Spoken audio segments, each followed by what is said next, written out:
I liked it. I liked it too. Love that movie. Oh man, I chose it. Completely fine.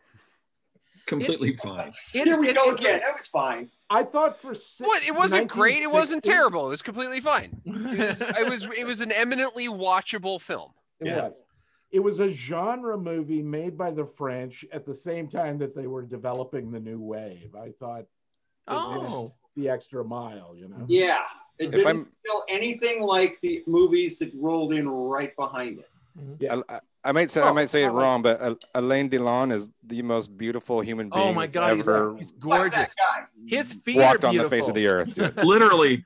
Fuck that guy. Literally fuck that guy. Literally fuck that guy. I would literally fuck that guy when he was that age. Get away with anything. Dude. Well, you know, that's the The thing about actress who played Marge was pretty fucking attractive. Also. Now, beautiful people. Oh yeah, she was gorgeous. Gorgeous. So was the other guy. You know, Knife in the right. Maybe not good looking too. Yeah, everyone was rich and good looking in this movie. And that's part of the appeal of that movie is that it's on the Mediterranean. Everybody's beautiful. It's it's very watchable that way. Jet set yachty culture kind of thing. You know? Jet set yachty murders, glammy murders. One thing was that, like, you know, I was like, oh, this would be so good if you overdubbed it with like Seals and Crofts and Christopher Cross. Oh, was that going through your head while it's all happening there? Yeah. Like this is full-on yacht rock soundtrack. This would be lit. It seems to me like it's a movie that Woody Allen would make now, but I would hate that, and I like this because it's old. You know, like yeah. Because like he only deals with like really rich people. It seems like in his movies most of the time, and like, but here I think it's just because it's the '60s. I was on board. I'm always I had two complaints about the movie. The first one was I think it's too long, which is a complaint I'll have about the second movie too. I just think they're both a little too long. Like 2 hours long. Yeah, and I think they're a little too long. I think they're a little too long for what's in them. It's not about the length of the movie. There's plenty of long movies I like. I just feel like this movie is too long. It overstays its welcome in a couple of parts. Besides that, the only other complaint that I have is the diegetic music in it is terrible. Like, goddamn, stop playing the fucking guitar, any of you ever again. Please stop. It's awful. it was bad. God, and there's a couple of times, and it's just like I never want to hear anyone play the guitar ever again now. Thank you. I'm gonna Cherry. You obviously don't have friends who play the guitar. Because they start doing that shit, and then I'm like, I'm leaving. Goodbye. Anyway, I'll back up on Tad and say that it is slow going, but only the first half. There's a thing where this film starts off super slow and kind of establishes and reestablishes and double establishes everything. Then when things start happening, the knife and the chest thing, it goes. The pacing in the second half of the film is incredible. Yeah, I think it actually starts off quickly and then gets slow. Yes. And then it stays slow for a little too long.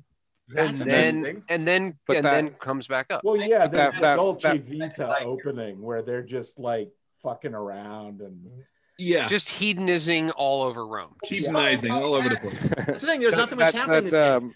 And talk about getting thrown in, because that movie starts in the middle. I mean, who are these guys? They're up to no good. They're forging something. I don't know what's going on. And then they're drinking and meeting that girl on the carriage ride and stealing her ring. And there's an American with a flat top in there somehow, and it's just things happening. The final shot, Freddie. The final shot of this film though is fucking incredible.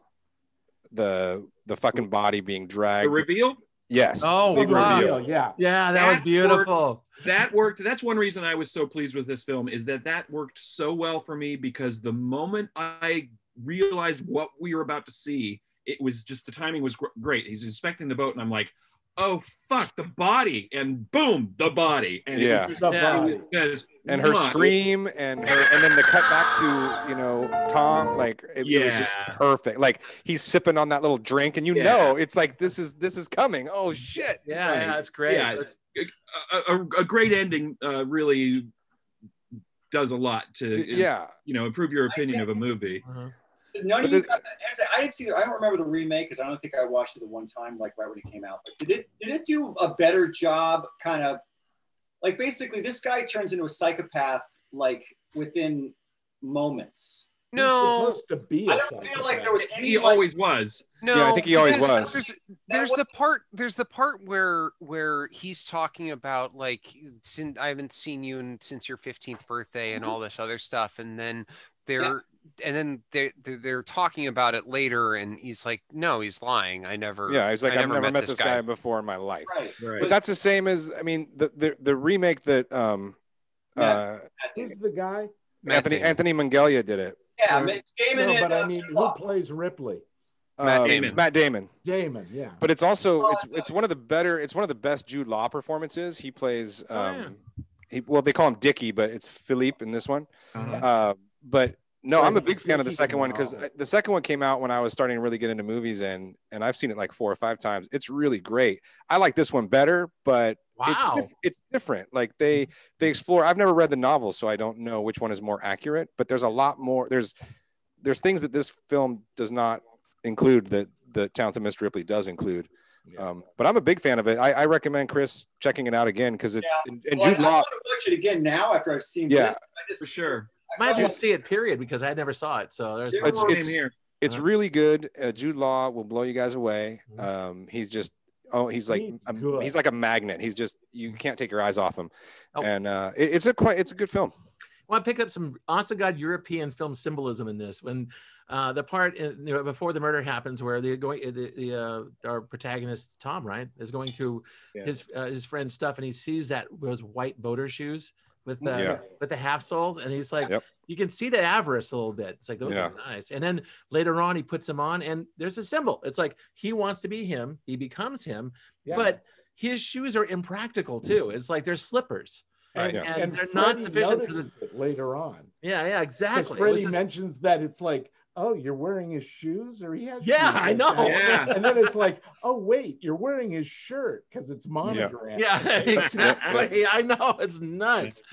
But that was very well done. And then he gets killed with a Buddha statue, and the chicken goes flying. Yeah, that's right. Great.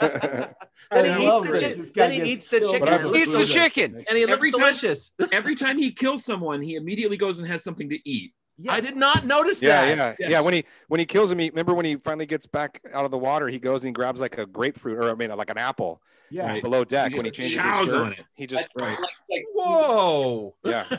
That's it. Right after he kills Philippe, like yeah. Hey, can we talk about how the audio and the camera work changes the moment he kills Philippe? Because it's all sort of like placid and everything, and then as soon as he does, there's like a storm. Audio cranks up, and there's a storm out of nowhere, and the boat's going back and forth, and it's really like oppressively loud, and it's like you really get thrown into his mental state of that. Yeah, it's the buzzing. It's the buzzing in his brain after doing that. I really liked that. I picked up on that too, and I was like, I thought the camera work was really amazing in that part. Yeah, and it must have been really difficult to shoot, but. Yeah, it really throws you into a sense of chaos, which must be metaphorical for what's going on in his brain. It's all that adrenalin roaring in his ears. I know, it's amazing. It's almost mythical, like the Furies, or suddenly like the gods know what he did. Yeah. Also, there's one thing I wanted to bring up, which is the makeup effect that they do for his sunburn. His sunburn is so incredible. Good. So good. It looks like he got sunburned. It starts out with that great just beet red on his back when they pull him back in. I wonder if that's not Elmer's glue. You ever right, and then as it goes on, remember as a kid, you could put Elmer's glue on you, and then you could peel it off. And scare your friends. Or like Jim says, he really did have a sunburn, and they just wrote it into the script. That's possible. No, because it's in the novel. That's in the novel. Yeah. No, it was brilliant. I was really impressed for what is essentially a fairly low budget movie that was made when it was made. Like they went all out with that. They were like, no, we're going to make this shit look good. Yeah, that's good. Yeah. It's right there. Where was this? Where the end part? Where was it shot? You idea? Like the end of the film? I hope that's just still like that because it's a beautiful little town. Yeah, so many beautiful locations in there. Well, it seemed a little inconsistent though, where they're like swimming at the rocks and then they come up and there's like this beautiful little cafe. I know. God damn. I think it's somewhere around Mount Etna, but on the water, basically. There's that whole big bay. Right. There was like a shot in one of the hotels, like when he was trying to avoid the lady who he was afraid was going to recognize him, and they were in like the little booths. and you look, and there was a shot of the, like a map of where they were, or was it not Sambuca, but it was S something, Italy, I'm guessing. You probably also during the summer, I'm going to start wearing my shirts with just only the top 2 buttons or the bottom 2 buttons done. That's it. Like that's the way to go. Yeah, just because he fucking looks. Well, he only buttons like 1 or 2 of the bottom buttons, like the whole like half the movie. 2 buttons, cigarette, like yeah. What about the scene with him impersonating Dickie or Philippe and kissing himself in the mirror? Oh yeah, yeah, that got pretty strange. And then, I wish there could be a little bit more of that on the first 40 minutes. Yeah. Like again, I'm just like, maybe my only issue is that this guy's kind of a cipher for the first 40 minutes or so, and then all of a sudden I'm watching American Psycho. Yeah, I give you that. Well, I mean, you have to wonder if he did establish like the entire plan while he was trapped in the dinghy. He was just like Count of Monte Cristoing himself while he was out there. It robbed us of that, right? Because like that's a massive. He's fucking with him. He's having a good time fucking with him. He says so to his girlfriend, and we get Ripley like left for dead basically. Yeah. And you never get a shot on him like stewing or anything. It needed that because he actually but he said he was afraid of the water in an earlier scene. I know, but I mean, like, the thing is, give me 2 minutes of like have him go through the abject terror because he's afraid of the water. He's afraid he's going to drown. He's afraid, like something. Well, there's the part where he comes up and he tries to grab onto the back of the boat and then it slips away. Yeah. Oh, then there's nothing when the rope breaks. Right. It just comes back out and the rope is broken. That's like the catalyst, and I'm like, from that to the murder, I kind of get it. So you want a scene like Kill Bill where the cameras come in, it's going. Yes, exactly. I mean, I'm kind of with John. I think obviously this guy's disturbed already. I think whether the plot or the scheme developed, somewhere during this film or gradually from, the beginning, like it's obviously he's psychotic and maybe he was already sort of predispositioned to be this way. And, he sees an opening slowly starting to unfold. Sure. And also, and that's also, and he has motive because he's so jealous of this. That's what I mean. It's cross-pollinated with the jealousy and sort of the, the glamorous lifestyle that Philippe lives. Lives. That too, which is not and actually, the Talented Miss Ripley goes way more into the homoerotic aspects of it. So does the novel. Really beautifully too. Yeah. Wow. Well, so it was satisfying. I thought it was just a neat little piece came out of nowhere. I was glad. I thought you might not enjoy it. So no. You picked the gem. One of the reasons that I liked The American Friend more than Purple Noon is because I didn't root for Ripley in Purple Noon. Like I have a real hard time personally with that type of film where you're supposed to root for somebody like that, and I'm like, no, catch him, like fuck him, like Philippe's a piece of shit, and like I'm not super unhappy that he got stabbed to death, but also like Ripley's a garbage person too. The only person I actually like or care about in any of this is Marge, and I'm happy she gets the money at the end. Poor Marge. Marge is the actual hero of the movie. Like and at least she gets the money, and Philippe is a dick to her, dude. No, he throws her fucking manuscript off the boat. I know, dude. When I saw that, it's like it's all over. That was the end for me with that guy. What a dick. But the question is, well, he also not only that, he also shits on her in the opening scene when he tells him to go buy the book about Fra Angelico. He's like, oh, she can copy it. It's like he finally gives it to her like, well, it's sort of mostly in good shape. Yeah, because Tom carried it the entire time while you were trying to fuck that chick who you had met while you were pretending to be blind. Oh, did you get a sense that he gave her all the money or just some of it?